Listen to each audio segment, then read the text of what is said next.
That'll work. Look at my nice hair. Okay, don't look at that actually. Look at, oh, I guess welcome back. Welcome back! Welcome back to, I guess, guns. Destinies. King's Fall this week. That's important. No. But really, vendor reset. That's what we're doing. I haven't done this before. I'm not really sure what most people are looking for. Like, what's a good role that you guys are looking for? I don't know. Do you need Crucible rolls? Do you need PvE rolls?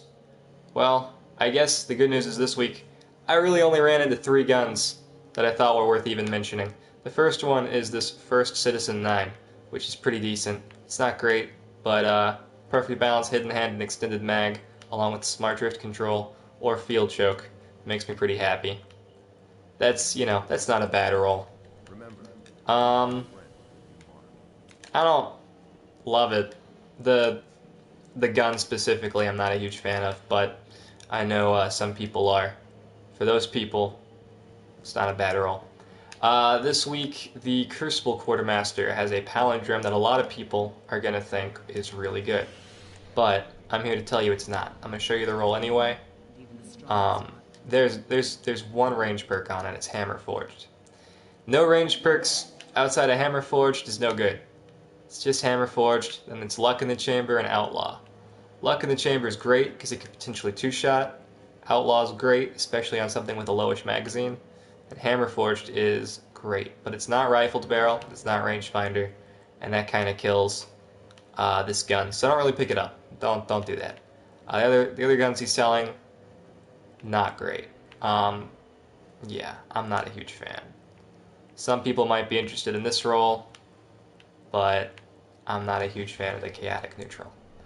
Anyway, I mean, at some point you've got to ask yourself, like, why not just get a Cullum's Terminus? Especially since King's Fall is the challenge mode this week. Alright.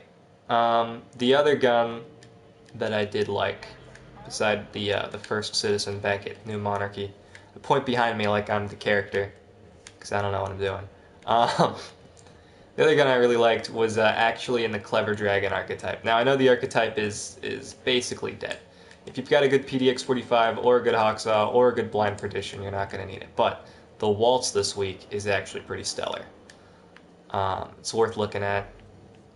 Keep in mind that the time to kill for the Waltz is the same as the time to kill for a PDX-45, but you're looking at a counterbalance, perfect balance, high caliber rounds roll with the usual sights. None of these sights are stellar, but the high caliber rounds, perfect balance, counterbalance roll, that's pretty great. We're also talking about the Waltz here, not Clever Dragon, not Grasp of Malak, which means it does not suffer from the magazine nerf. For some reason, the Waltz was unaffected. So if you like the Clever Dragon archetype, the Waltz might be better than your current Clever Dragon or your current Grasp of Malak, and that's kind of good. I mean, it's really good. The only other thing that's even worth looking at is, I guess this Vanguard auto rifle. I'm not a huge fan of the mid-impact stuff. The Continental has a perfect balance, counterbalance, rodeo, roll with, I guess, red dot ORA. The rest of it's kind of trash. Honestly, everything else that I saw in the vendor, I wasn't a huge fan of. If anybody's got questions about a certain gun that they wanted to see, I know some people like this shotgun that the Dead Orbit rolls with, which does have rangefinder, but it's got small bore, no rifled barrel. So if you picked it up, when it came out, it's going to be better than this one. Yeah, that's honestly all I can think to show you. If you pick up one thing, make it the Waltz from Future War Cult. Perfect balance, counterbalance, and high caliber rounds is pretty great.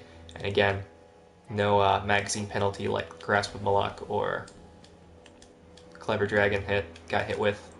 And then don't pick up the Palindrome. That's it. Yeah, good luck with King's Fall this week. All 3 challenge modes. I guess I'll see you tomorrow for Arms Day. That's weird. Bye.